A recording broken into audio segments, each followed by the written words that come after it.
big thing is that, you know, a great team can play badly and still win. And I think that's, you know, why we put a lot of emphasis on why we don't put too much emphasis onto certain performances like this, because we know that when it comes to the EDGs and the RAs, the LNGs of the world, top esports will deliver. They will come with the best front forward and they will look their absolute pristine. But we are jumping back into picks and bans, pretty much the same ones so far, but this time around they're getting rid of that nasty little Thresh away from Reheal, and PZX is not letting Karsa have the Diana at all. Yeah, and the one thing that got left open that was banned out last time was the Nocturne. It actually hasn't been a pick that we've seen TS go towards at all so far this split, so I think it's a good ban to change. Top Esports, first time. Yeah, we haven't only seen it once so far, actually. Knight has played it once, but Karsa hasn't played it, Xingtian hasn't played it. They've had it left open in their drafts many times and haven't gone towards it, and now it's going to be the response for the side of V5. I would typically expect for both of these to be soul laners, just for the fact that it opens up that AP jungler, but of course, can't see either of these champions go into the jungle. We just saw Karsa play the Viego. I don't think he had the best performance on it, but, you know, no better time to get practice in on it than against a team like V5. Going back to what you were just saying a few minutes ago, right? What would you rather be, the team that drops games to teams not in playoffs, but is able to perform against the teams you know you're going to face in best of fives, or vice versa? I definitely think as top esports, you are fine, like, hey, maybe we drop a game to the V5s, the Rogue Warriors, or any of these teams of the world, as long as we show up against the EDGs, the LNGs, the WEs. Honestly, that feels like the top esports way in most regular seasons. There's so much League of Legends, there's so much travel you have to do, and the Rumble has been locked in here for top esports, so has seen a good few nerfs come into it now. You can't get the W start, the scrap shield to do your clear and get the overheat, so it becomes a little bit more difficult. Still has very, very good options with the ultimate, and of course the Flame Spitter and the early damage you get with that as well. But the Ziggs is also something that I'd be curious to see now for V5. Does that stay in mid lane for Uniboy, or does it go bot lane for Kepler? I would expect it to go bot lane. I think Ziggs is much more of like an artillery piece than he is someone who can play mid lane, especially in the current state of mid lane where you have so many assassins and champions that have an easy time of getting on top of you and just being able to burst you out, to where in bot lane you can put him with the safe support, you can just look to clear the wave, farm up, which feels pretty standard for the AD carry meta right now. Do you want to take your bans now, V5? They're already taking away the Varus, and wouldn't be surprised maybe to see them take away the Ezreal. Or no, actually they're going to go for the Karma this time around, so they're trying to stop that Superstar Doinby, the Karma carry going into the hands of anyone on the side of top esports. I don't know where Doinby came into my head at all. It's just on the mind always. I'm always thinking about him. But now top esports, they may look for a little bit more of a trade here. They could go Lulu Kog'Maw here, but they do risk, if they take the Kog'Maw, that the Lulu gets picked up here by V5, so it's a little bit risky, but they're going to take that risk anyway. Bit of a gamble. To be fair though, right, Ziggs Lulu sounds like a really, really extremely awkward pairing. Doesn't really have any type of synergy at all. You also have double AP in your bottom lane. You're not buffing up any sort of hyper carry on your side. I guess you have the Camille later on, but not something I would expect to come out as, ooh, Penguin, maybe I'm wrong and maybe you're the genius. I mean, you could still go Lulu mid, but they're going to go Kled mid. That's true, but still, I feel like their comp would be very awkward, to where if you go for something like a Lulu, right, you want an Olaf or a Zinzao or something that you're empowering, so they are going to take the Leona, just kind of showing the Lulu, being like, hey, we know exactly what you're going to do, but at the same time, I feel like everyone knows what they were going to do because they picked the Kog'Maw, and we've only seen the Kog'Maw so far with the Lulu, so gonna have this really nice dive comp, at least dive-oriented topside coming out for TS. They're gonna have long-range damage coming out with the Paranoia, followed by the Equalizer, and then Jackie Love can just keep putting out damage with his ultimates later on in fights. Victory 5's comp, once again, I think is the more unique one of sorts, where you have this three-man dive composition where Ziggs is going to be trying to play safely in the backline, but you don't actually have any peel because you have a Leona who wants to be going in as well. I'll be interested to see how this bottom lane goes, because you have melee support against a range support for TS, but Ziggs is also a champion who could typically just neutralize any lane in bottom lane and just throw his spells at the wave, clear that out, and look to get some items under his belt. So Ziggs, very self-sufficient bottom laner. He's not typically a champion you invest resources into, and he'll just play towards the opposite side of the map.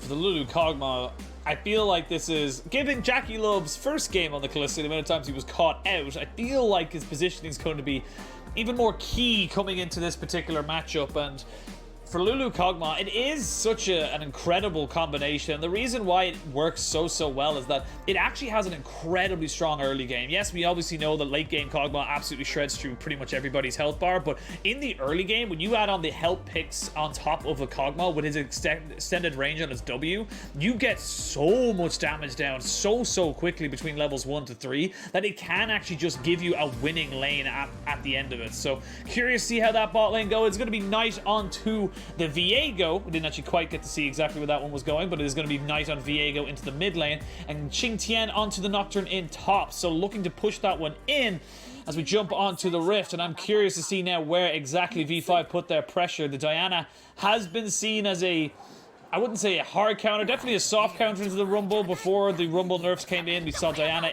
picked into Rumble quite a bit before people started preferring the Diana over the Rumble. So I'm very curious to see now if PZX can get any kind of advantage over Karsa. I mean, the thing is, the big reason why we see Diana into Rumble is because he's one of the champions where you can just farm for free against him.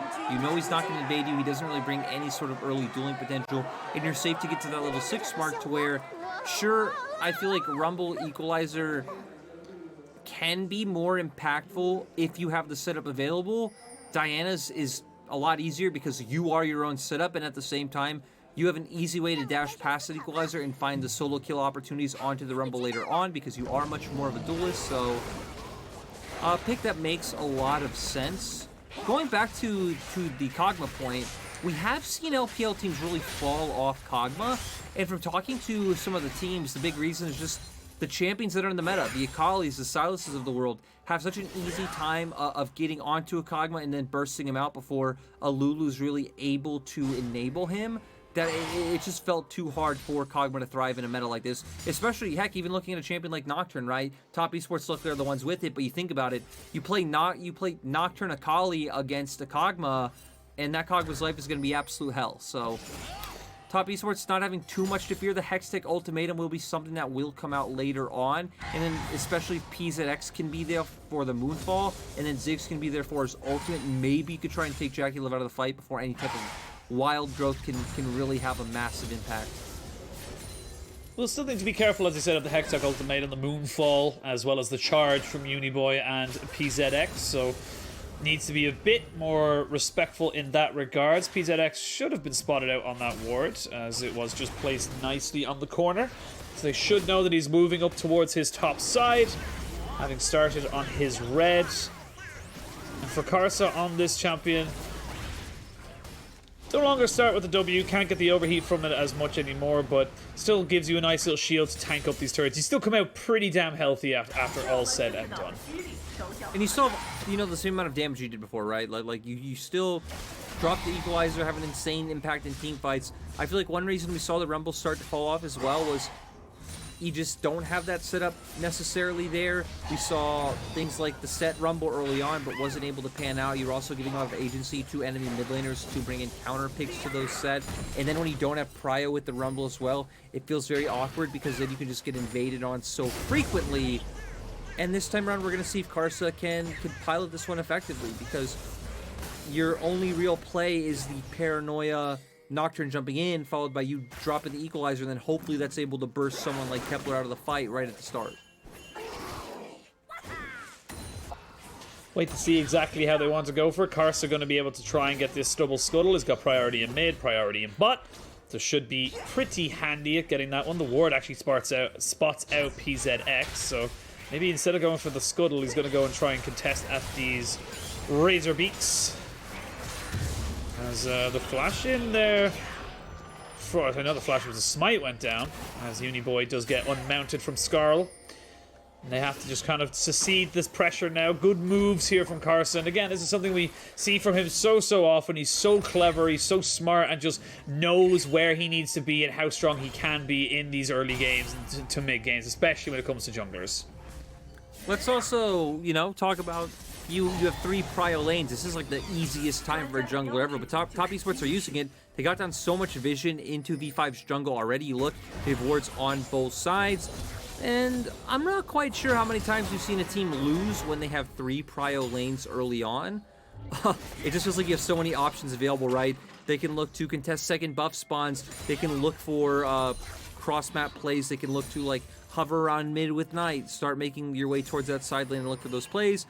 I feel like for TS, we're going to wait till Qingtian and Karsa are at that level 6 point. Then potentially what you want to do is probably try and set up either a dive on top or look to invade Diana's jungle. I don't think you'll really be playing around Knight's lane too much unless Univoid goes for an overcommit. So if you want to utilize your semi-global on top lane, you're going to go into the enemy jungle and attack PZX. If not, because Knight does have prio so far, you can just look to roam him up towards top and then look for that 3-man dive onto Elias. It's been a slow early game, but not slow in the sense of gold earning for the side of top esports. They are nearly getting themselves a 1,000 gold lead purely from jungle and lane priority.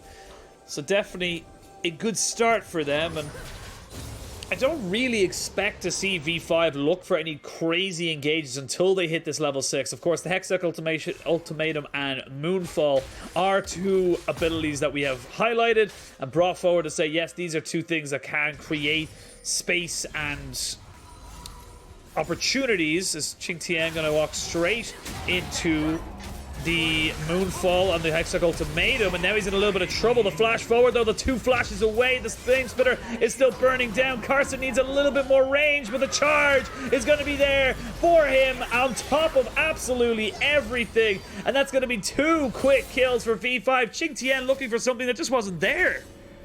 And, I mean, V5, both games in a row, able to read top esports like a book in the early game. I mean, we talked about how they would be looking to invade the enemy jungle, right? Unless you can set up a dive on top side, there's really no other obvious play available. So they go into the enemy jungle, they get some deep wards down. Oh, it's so smart. Walking over to check the brush, and yeah, Hextech Ultimatum comes out, so Camille isn't forced out from the plant. And then Karsa left in a really awkward position, said that Elias wasn't chunked out more. And at this point, right, Karsa's dead, so he's just hoping he can try and get one back in return. Qingtian pops the spell shield, and instead of going for an auto attack, PZX uses his auto attack onto the blast cone, so it counts as a spell, therefore doesn't work. It just completely mitigates it and gets it off of the Nocturne while also cutting off his retreat. Fantastic move there from PZX, and that's kill a piece of on this top side. And we talked about this combination time and time again, but when you add the power you get with something like a double trouble with the AP and AD, it just becomes very, very difficult for you to really deal with it coming into these mid-game skirmishes. It is still only equal gold, as those 2 kills pretty much equaled out the 1,000 or so that TES had found themselves, but at top esports they need to be a little bit more wary of where and when they are sticking their heads into bushes, because not everyone appreciates it, that could be your neighbor's bush. You don't know what's going on in there. You just gotta back away, leave it alone. Where I live, Penguin, we don't have bushes or brushes. We just have cacti. So I can't understand the problems you're trying to sell me. As top esports, trying to find their own problems, wanting to contest V5 at this Herald. They do have Equalizer up once again. They do. The Herald has gone down. Kog'Maw and Ziggs not roaming up, so that feels like this 4v4. Top esports do not feel comfortable going for it just yet.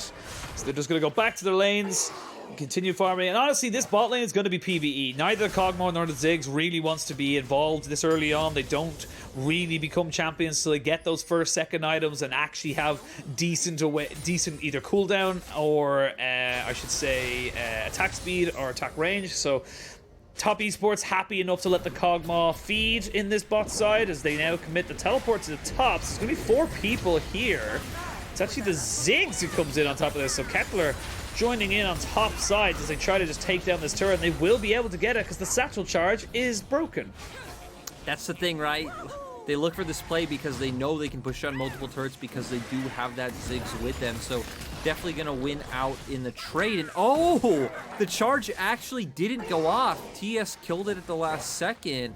Not sure if Karsa maybe smited it because the smite did just go on cooldown. So that logically is the only thing that obviously makes sense. So Karsa utilizing the smite to do that, as Jackie Love picking up a bunch of plates on the bottom half of the map. So still no real gold advantage to keep track of. Now we're going to see Knight looking to counter jungle in, you know, the Raptors away from PZX. Now for the side of TS, you would expect some deep wards to come out into the Victory 5 bottom side jungle, but with your bottom lane just recalling, Karsa needing to kill some time, going to take this Gromp, going to look for the bot side scuttle as well. Wait for your bottom lane to push out, I think, get some wards down, and you can try and look for this dragon. He's got to wait for his bot lane to rotate back up, I'm assuming. Just going to use this time to take away the Scuttle Crab. Make sure that they have a little bit of extra vision, a little bit of extra speed boost should they need it. PZX, though, roaming down towards this bot side. Both top laners will have their teleports available. And I'll be curious to see now how Qingtian, if a fight does break out, utilizes his teleport Nocturne Paranoia advantage, because the big thing I find when you have something like that is that you can deny the vision of wards, so it's very difficult for a Camille to find a teleport position if you're able to pop it off before they start their channel. So nothing happening this time around, but definitely something to look out for, as I've seen it a couple of times used in that ability, and it's always great fun to see new inventive ways of making an ultimate work in a particular situation. Is always a creative play, and V5 looking for their own creativity, just going to clear away some of TES's vision. And TES really being anchored so far in this game by the fact that they're just winning their lanes, right? We see Knight with a massive lead in the mid lane, Jackie Love opening up a similar lead down in bot, top lane being the only lane that has evened out, and Eli's probably, yeah, it's slightly ahead as PZX finds the engage. There's the engaged teleport Paranoia going to be used now as well, as we can see Jackie Love jumping on the backside, and the puppy will get his bone re-heal taken down as well. And a nice swift turnaround here for top Esports, and they may have found Uniboy, who did not get himself hidden enough into that brush. He will lose Skarl, he will lose his life, and Knight will pick up the spoils. Yeah, really nice play coming out from TS. It was actually V5, I think, the ones who were the aggressors in that play. They walked into top Esports jungle. They were trying to pick out, I believe it started off them trying to pick out Karsa, but very easy turnaround for the side of TS. And then we are back to the PvE lane that you were talking about, that is bot. We do have the Wit's End already for Jackie Love, so all in on that on-hit damage, also facing, you know, a Ziggs in the bottom lane. I think it just makes complete sense. We're going to get in the replay. So it was actually Jwall that Victory 5 thought that they were catching out the Moonfall coming out immediately, but with Karsa so close, able to drop that equalizer, Karsa actually flashed over the blue buff wall, so knowing that they would be able to pick kills if he just committed to the fight, and then with Qingtian's TP committed, they're able to pick up the rest. So for TS, got first dragon, got a few kills under their belt. Now we're looking up, I think, towards the top side Scuttle Crab, so where Qingtian does have push in that lane, but with no turret up for the side of TS, Qingtian having to play a bit respectfully, knowing that certain plays can be coming out with Diana and Camille looking to invade and try and bully him out. And this is where it starts to get the gears turning for top Esports, and V5 need to stop that freight train from hitting them too hard in the face, because you got the Stride Breaker now for Qingtian. You're looking at the Divine Sunderer, the Wit's End, first items coming up across the board. You do have the Leandri's Torment, but Kepler's just not going to be doing the same level of damage compared to this Cogbot in a team fight, and that is the trade-off you take when you have something like a Ziggs. He is a great move. He's able to cover a lot of bases, especially with the extra magic damage, and being able to be self-sufficient in any lane he pretty much goes to, but it does mean that you do not get that consistent DPS going down as easily. And for V5, they need to look to try and jump onto this Void Puppy, and this Void Puppy's found themselves a Lies. Lies has got himself a flash, will use it. Equalizer was there, but they don't want to commit it just yet. Knight will flash away as the Super Mega Inferno Bomb was jumping in onto his person. The rest of V5 will now pile in onto this turret. Yeah, and I mean, with Ziggs, right, V5 should be able to pick up any structure that they commit numerous members to being able to take down. TS wanting to answer back in mid, not going to be able to with Eli's TP coming out, but still, this would be a good time for Top Esports to put down some vision into the top quadrant of V5's jungle, allow for Qingtian to take this safely, and then try to default back to that Rift Herald. Rift Herald is up and available.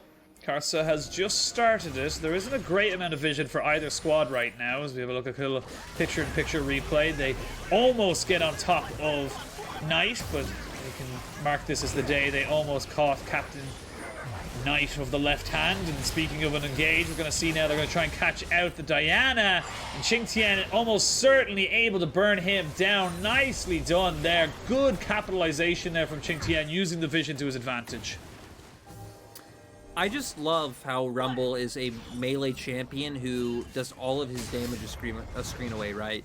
Because that's the combo. It's either Rumble with Nocturne or Rumble with Varus is the other really fun one. We don't typically see Rumble played with LeBlanc, but I think we've seen it once so far in LPL. That one was also a bit curious, where Equalizer comes out, LeBlanc double distortions over 2 walls, finishes off the kill with her Sigil of Malice and her Ethereal Chains, and yeah, I think it's always extremely fun to watch. Not sarcasm, but to be fair though, I guess that is a very hard ability to set up right, because I feel like we typically see Rumble ultimates completely flop.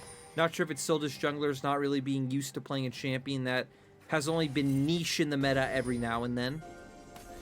I think it is you'll never really praise or give high praise, at least, to a very good Rumble ult, but you'll definitely notice a bad one. I think that's the best way that I can put it, as V5 put themselves into a position of gaining themselves a dragon. And they do secure that objective. It is a Cloud Soul and a Cloud Rift, as Qingtian is on the bot side. There are 5 members here. The rest of Top Esports were on a bit of a rotation, so they dropped the Rift Herald into mid lane. They're going to be able to open up this mid-tier 1. Nicely done here by Shelly. Good job, you did your work, and now you can go back to the Void. As the rest of V5 now have to be that little bit more careful, especially towards that top side now that mid-tier 1's missing. It just opens that map up just a little bit more. Yep, opens up both quadrants of the jungle for the side of TS. They pretty much already had access to both quadrants just from the fact of their early pryos from before. They're going to look to invade on top side, though, with Dragon, nowhere close to being back up. But going back to your Rumble point, I used to feel like I didn't appreciate good Rumble ultimates until you spend weeks and months watching junglers play Rumble, and then out of nowhere you see like Scout or Knight or someone get Silas, and then they steal the Rumble ult, and then they do it like 10 times better than you did every single time.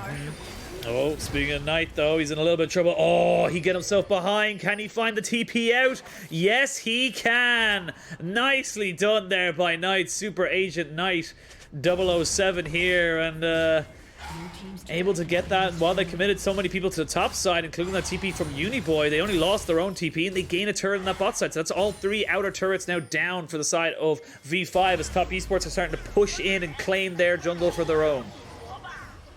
Yeah, I really like how TS are playing this. Like, sure, they did just blow a TP. I'm sure we can go back and, like, Knight probably could have done something differently, but pulling all of V5's attention to one half of the map and so aggressively pushing to the other side, right? They're timing it very well. They're doing it in unison, and they're punishing V5 to where they went into the top side, did that, stole away the jungle camps, now switched down to bot with committing Knight to top, so it pulls Diana over there, and once again taking away more jungle camps. Sure, Diana did get your Krugs, but you are infinitely getting more than her, as we can see the massive lead that Karsa has opened up over PZX.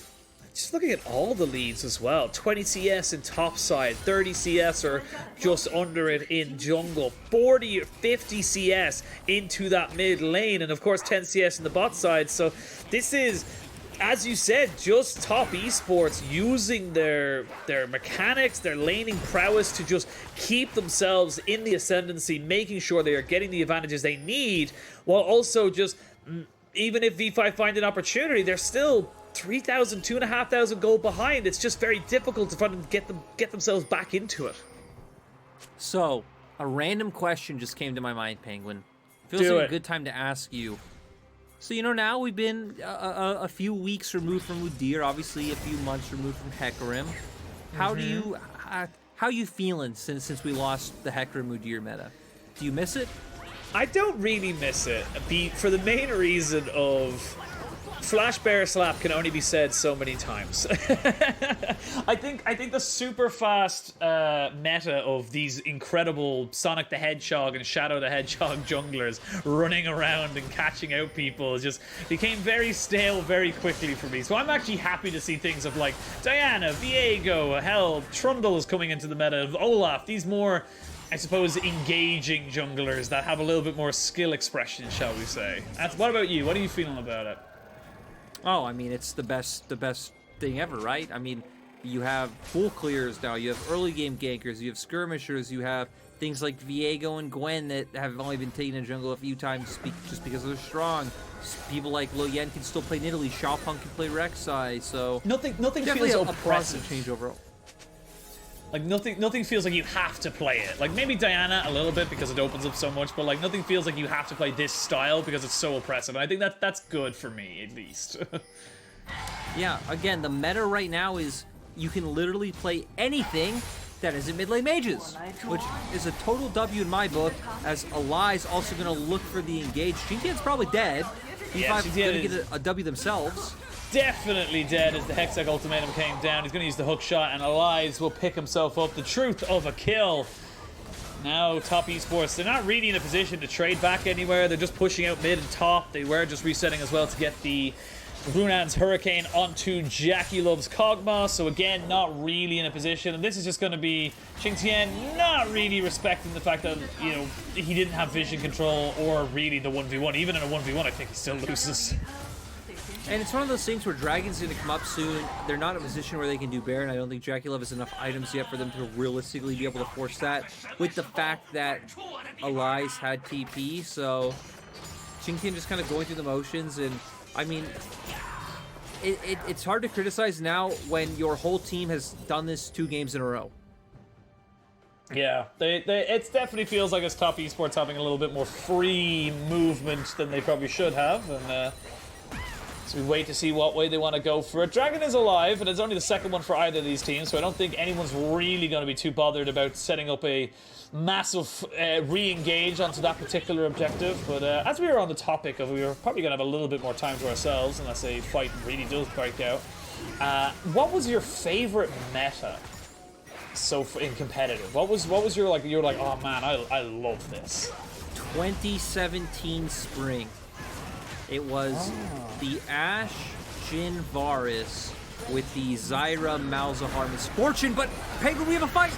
We do have a fight. It's going to be Jackie Love completely deleted on the backside of that fight, but it is Viego getting the resets. Now has the hook shot to break down the distance. 2 kills, 3 kills, maybe even more. And that's an ace out of nowhere. All we had to do was not pay attention to the game, and it tried to punish us.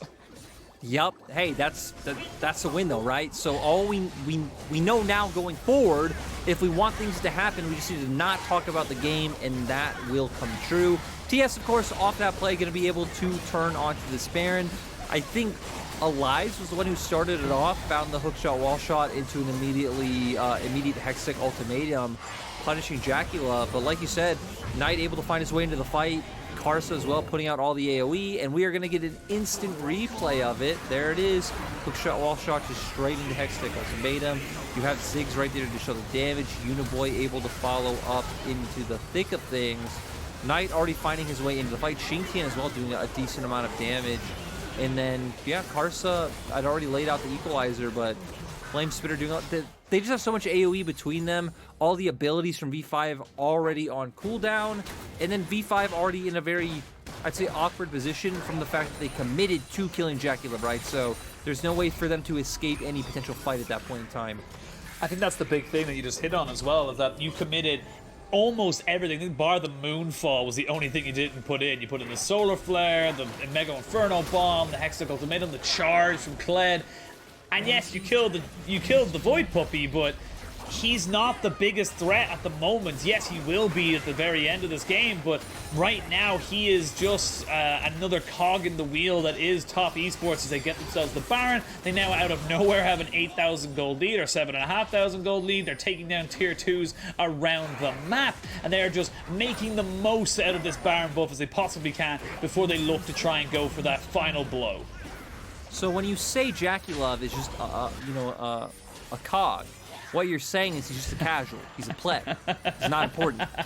I actually didn't realize I made a little pun during that. I meant, but yeah, you know, he is a bit of a at the moment. But we're going to move swiftly back onto the fight. So we can see the Hexacle committed again with the Mega Inferno Bomb and the charge. You can see the Moonfall as well this time. But again, it's not the boy you need to be killing. It's the other teammates on side of Top Esports that are doing so damn much. Xingtian does not want this to not be an ace. He wants all 5 deaths onto the V5 roster, and he will for sure get it. Knight gets himself another reset and gets himself another premonition off on that. But this is going to be, honestly, it could be the game. They have got the damage, and they just don't have the minion wave, though. They're going to have the minion wave, though. So, yeah, this is going to be the game for Top Esports, taking the win off Victory 5. The biggest hurdle they could have faced, the bottom team in the league. I feel like these types of teams always haunt Top Esports. But, ooh, respawns for V5. Well, the TP it's not over, Penguin. It's not over. There is no TP available. It's not over just yet. These respawns are just too damn low, but they have cracked open the base. The TP coming in on the backside is miles and miles away. Uniboy will have his charge. Actually, he won't have his charge for a very, very long time. The equalizer has already come back up and has been used. You can see him there running away. Knight trying to see if he can get out as well. Kepler going to use his satchel to get himself out and take away the kill. 1,000 gold shut down for the little Yordle with the bombs. And V5, they survive, but for how much longer, Lyric? You know, it's almost 10k gold lead. Oh, Elias is dead? Yep, Elias is dead. Nice play-by-play there. Man of many talents you are, Jordan. And yeah, Elias is dead. So positive into a negative. We're going to see a replay now of this whole fight. This is just, again, putting everything onto Uniboy. But at the end, that's just not enough. And they just have so much damage. Even Karsa, I think, is dealing a large portion of that, right?